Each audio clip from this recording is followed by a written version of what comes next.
رسول اللہ صلی اللہ علیہ وسلم نے خطبہ دیا اور فرمایا کہ اللہ تعالیٰ نے اپنے ایک بندے کو دنیا میں اور جو کچھ اللہ کے پاس آخرت میں ہے ان دونوں میں سے کسی ایک کا اختیار دیا تو اس بندے نے اختیار کر لیا جو اللہ کے پاس تھا۔ انہوں نے بیان کیا کہ اس پر ابو بکر رونے لگے۔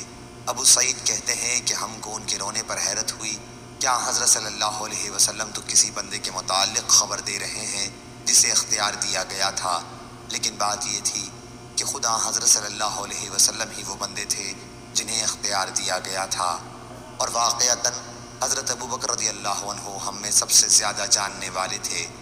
حضرت صلی اللہ علیہ وسلم نے ایک مرتبہ فرمایا کہ اپنی صحبت اور مال کے ذریعے مجھ پر ابو بکر رضی اللہ عنہ کا سب سے زیادہ احسان ہے، اور اگر میں اپنے رب کے سوا کسی کو جانی دوست بنا سکتا تو ابو بکر کو بناتا، لیکن اسلام کا بھائی چارہ اور اسلام کی محبت ان سے کافی ہے۔